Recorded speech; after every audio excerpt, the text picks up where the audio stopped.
Good evening. Vandals have attacked statues honouring Australia's colonial history as tensions rise on the eve of Australia Day. Police are preparing for potentially violent clashes between supporters and opponents of the holiday in the city and at St Kilda Beach. Coloured in controversy, vandals angry about Australia Day attempt to paint over history, defacing a statue of Captain Cook. It's not his fault that things were done incorrectly when they got here. I think it's disgusting, to be honest. It's a shock to come and see that it's been defaced in such a manner. Another was targeted at Edinburgh Gardens, as were explorers Burke and Wills in Royal Park. I think that is a disgrace and it will achieve nothing. And I hope that the people who did that vandalism are caught and are prosecuted. There are fears the anger will turn to violence tomorrow. Competing rallies are expected at an Invasion Day march through the city.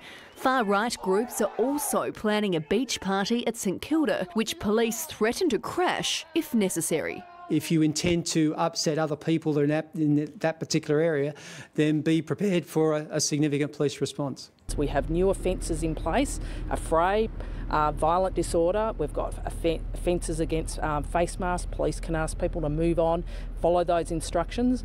There are also concerns far-right affiliates are planning to disrupt a citizenship ceremony held by Moreland Council, which has expressed its opposition to Australia Day.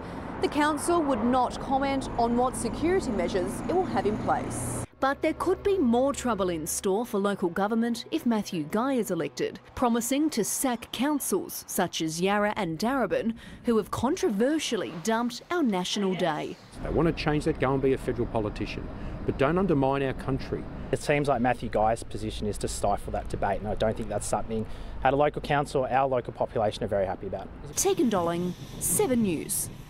Good evening. Vandals have splattered a statue of Captain Cook with pink paint as the political tug-of-war continues over the date of Australia Day.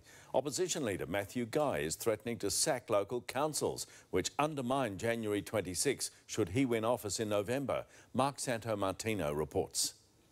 Splattered with pink paint and the message, no pride. Oh, it's just terrible. It's disgusting. Vandals defile monuments to James Cook and Australia's colonisers. Don't unite a nation by turning on your history. Matthew Guy showing no tolerance for these taggers and even less for the councils failing to support Australia Day. I'll intend to remove those councils that continue to undermine Australia Day. The Yarra, Darebin and Moreland City Councils made headlines last year, boycotting January 26 in the name of Indigenous sensitivity, spending ratepayers' cash to fund awareness campaigns. We're spending money in terms of being part of our promotion, our communication and being part of that discussion. It's not great that your whole country is celebrating your genocide. I don't know how we reconcile with that. 70% of Australians want to keep January 26 as our National Day, according to the latest IPA survey.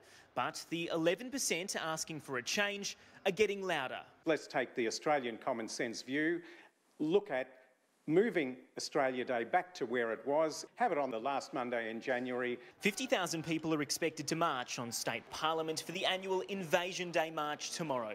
Victoria's first female Indigenous MP, Lydia Thorpe, calling for flags to fly at half-mast. If you support free speech, if you support people's rights to engage in these sorts of conversations, it means allowing the conversation to happen. The city of Darebin, Victoria's first to snub Australia Day celebrations, wasn't willing to comment today.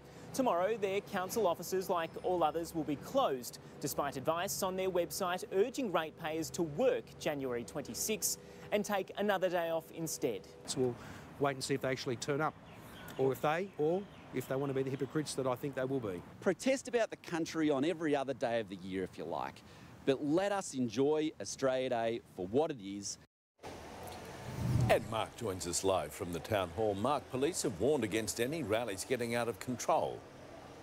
Well, zero tolerance will be the name of the game come tomorrow, Pete. We know that small groups of troublemakers can cause major headaches when it comes to public demonstrations, and as a result, police will be increasing their numbers right across the CBD and at St Kilda Beach in an attempt to keep the peace. Already here on Swanston Street, where we're coming to you live tonight, we've seen an increased number of police officers bracing for the long weekend. Assistant Commissioner Andrew Crisp reinforcing that any sign of violence will be met with force.